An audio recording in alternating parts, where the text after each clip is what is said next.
皆さんごきげんよう、上川薫です。今回取り上げる話題は、国際情勢全般についてのニュース解説です。まず最初に取り上げる話題は、15日トルコにおいて、ロシア・ウクライナ間での首脳会談が実現できるかどうかについて、現在のところプーチン大統領はトルコに行くとは全く話をしていません。ロシア政府側としては、外務大臣は派遣するかもしれないなというような状況です。そして、一時期は、プーチン大統領が来るかもしれないのだったら、私自身も行くかもなというような話をしていたトランプ大統領。トランプ大統領は、この話題に関して今は、ルビオ国務長官を派遣するといった話をしており、自分自身が行くかどうかについては言及していません。これは、プーチン大統領が行く気配を見せないので、自分も行く必要がないだろうと考えた可能性が出ています。一方でゼレンスキー大統領はトルコに行き、エルドアン大統領との首脳会談を行う予定となっています。ロシア側が停戦協議をしても良いような話をしていたのに、実際には来ないというのであれば、どっちの方が停戦に後ろ向きなんだというのを広く知らしめる行動としてうまく立ち回っていると言えます。そしてこれに関連してヨーロッパ諸国においては、ロシアが停戦協議に前向きに臨まないのであれば制裁を強化すべきだという話が出ています。これは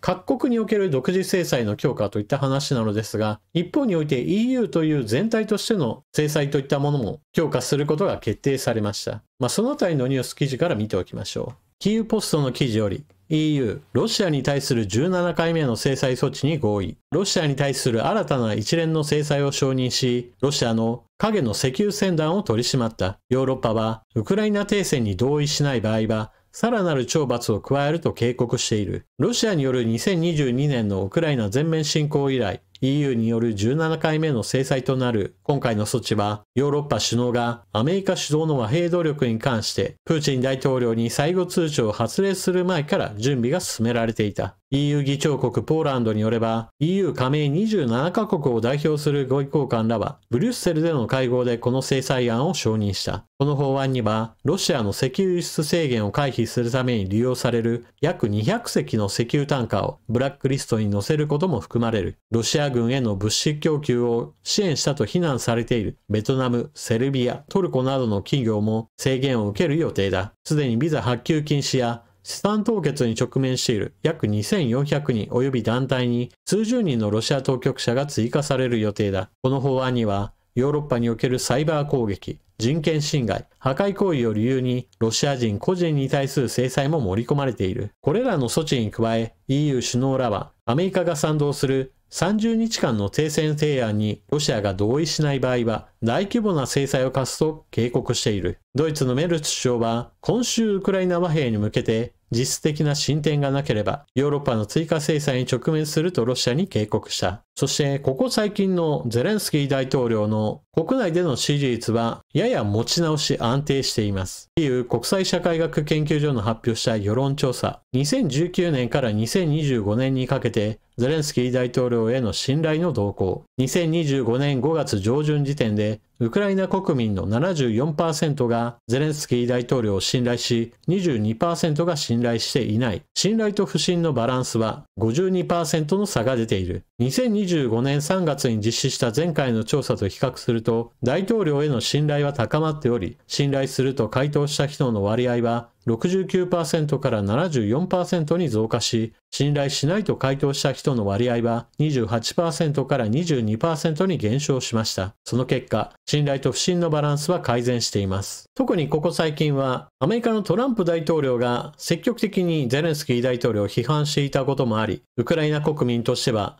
外から批判される覚えはないといった具合にして、大統領を支えようという機運が高まりました。それに加えてここ最近では、アメリカとの間でも鉱物資源協定がウクライナにとっても意味のあるものとなり、外交関係が改善していることを評価する動きも出ています。もちろんこれは、ロシア軍が全面的な侵攻をしてきた当時、信頼すると答えた人が 90% まで高まった頃に比べれば、大幅に下がってはいるものの、大多数の国民からは支持されていることが示されています。一方でウクライナを振り回すこととなっているトランプ大統領ですが、中東情勢に対する影響も非常に強く発揮しています。BBC の記事より、トランプ氏、シリア制裁の解除を表明。サウジアラビアを訪れ、1420億ドル、日本円で21兆円の武器取引で合意。トランプ大統領はサウジアラビアを訪れ、アメリカにとってサウジアラビアほど強力なパートナーはいないと述べた。また、内戦で荒廃したシリアについて、すべての制裁を解除すると表明し、今こそシリアが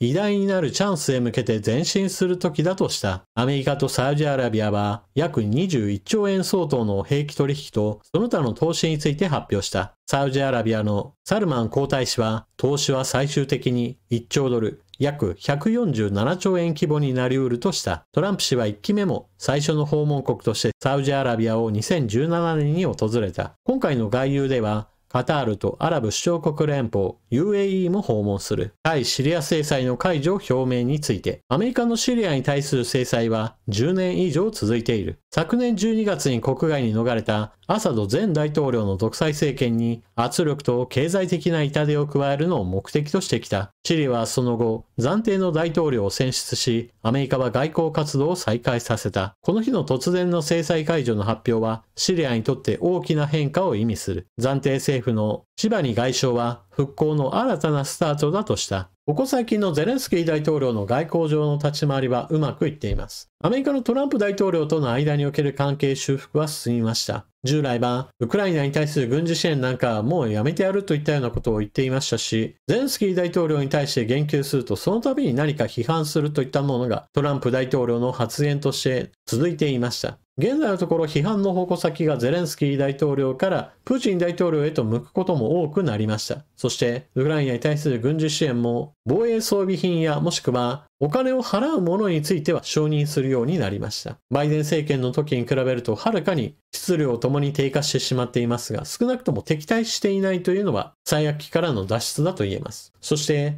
アメリカがヨーロッパの安全保障に対して関与しないよといった警告をしたことにより、ヨーロッパ各国もこれに応じる形でウクライナは支援し、ロシアに対する制裁は強化すべきだというのが主流の考え方としてあります。そうした状況下において、ウクライナに対する支援が減ったな、じゃあそれによってウクライナが滅亡するかといえばそういったわけでもありません。現在戦線は膠着していると言えるでしょう。ロシア軍が大突破を果たしたといった話は今のところ出ていません。それというのもロシア自身もソ連の遺産を全て使い尽くしてしまったといったような状況にあり、前線での軍事車両不足といったものは非常に深刻になっています。それに加えて消耗品類の充足もうまくいっていないことから、北朝鮮から人や物を入れなければならないといったような状況へと陥っています。決してどちらか一方が非常に優勢といったわけではなく、双方ともに苦しい中においてバランスが取れたような状況になっているわけです。ただし、このままであれば当然のように先の見えない戦いが続くこととなり、多くの人々が死傷する日々が続いてしまいます。ウクライナのゼレンスキー大統領としては、トランプ大統領との関係を回復するだけではなく、今後は好転させる必要があります。トランプ大統領自身は、ウクライナへの軍事支援は、バイデン政権の時のような無償支援は行わないと発言しています。ですから、過去の歴史を紐解いて、アメリカのレンドリー層を復活させ、優勝でも良いから、アメリカからの軍事支援を引き出す必要があるでしょう。アメリカのレンドリー層は第二次世界大戦において、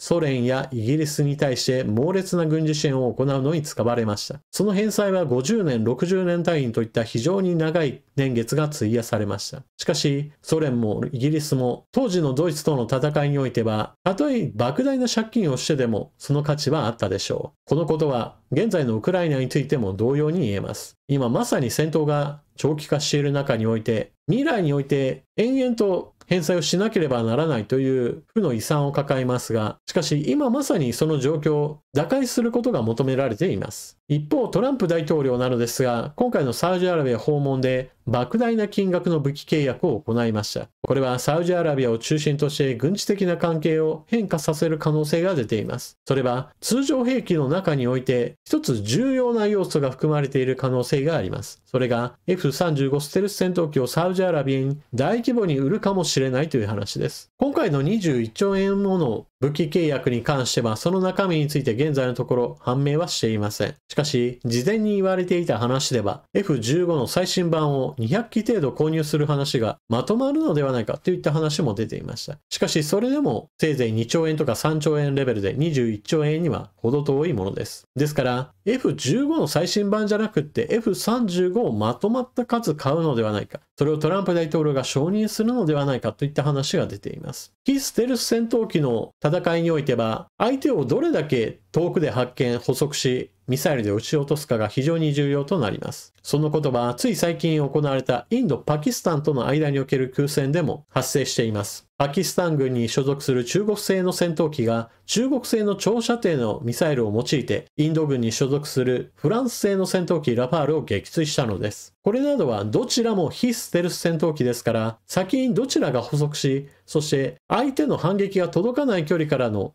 ミサイル攻撃を成功させるかに勝敗の分かれ目がありました。しかし、片方がステルス戦闘機であれば話はまた変わってきます。中東地域において F35 ステルス戦闘機が大規模に配備されたとなれば、少なくとも軍事力のバランスは大きく変化することが考えられます。トランプ大統領としては、サウジアラビアを味方につけておけば、莫大なオイルマネーをアメリカに引っ張ってこれるということから、今回の大規模な契約にもゴーサインを出したのでしょう。今の話のうち F35 戦闘機を本当に売るかどうかについては今のところ憶測の段階です。しかし、額が額だけに、そのぐらいのことをしなければこの金額にはならないんじゃないかという話もまたかなり信憑性が高いものです。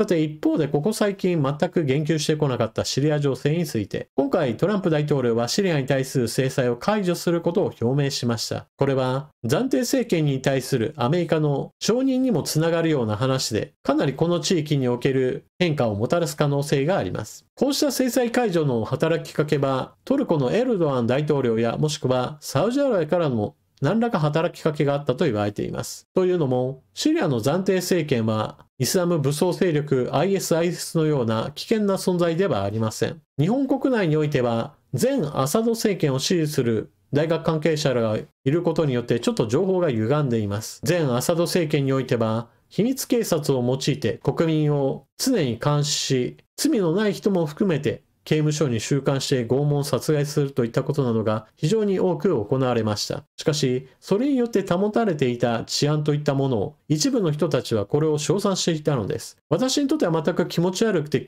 賛同できない話なのですが、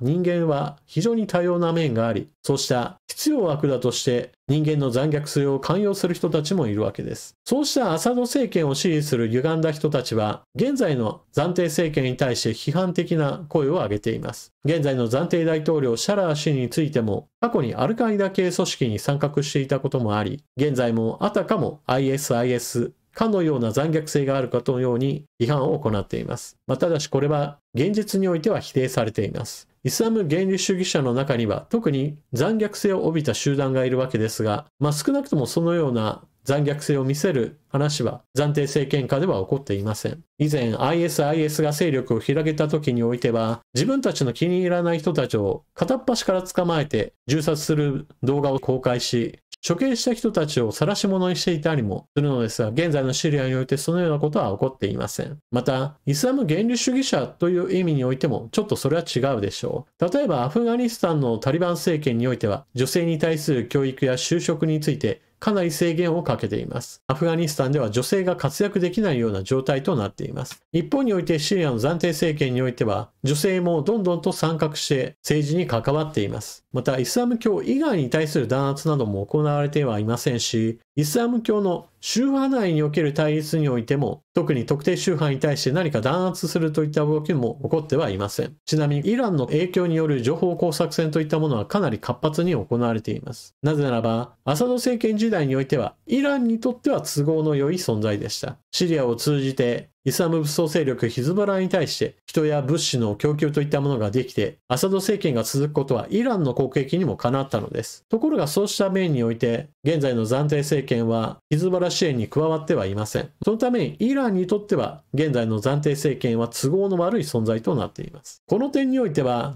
イランの影響力を排除することがトルコやもしくはアメリカにとってもサウジアラビアにとっても現在の暫定政権が続いた方が良いのです。このあたりは各国の思惑がが入り乱れる中において、情勢は変わりやすいものです。しかし、現在の暫定政権は少なくとも独裁者アサドによる治世よりもよっぽどまともな状況になっています。ウクライナ停戦協議は、この後プーチン大統領がトルコに来ないといった話で進むんじゃないかなという予想をしつつも、それに伴ってヨーロッパはロシアに対する制裁を強化するし、トランプ大統領もプーチン大統領に対する評価を下げてくれれば、もうちょっとこの情勢の好転に期待できます。そして、トランプ大統領がシリアに対する制裁を解除したことから、この地域の安定化ももうちょっと進む可能性があります。それは、イランからの影響を排除することが進むことによって、地域的にも紛争がもうちょっと収まる可能性が生まれます。中東情勢も少しでも収まってほしいものです。というわけで今回の動画はここまで。最後までご視聴いただきありがとうございました。チャンネル登録していない方はぜひともこの機会にチャンネル登録よろしくお願いします。それでは次の動画でまたお目にかかりましょう。またね。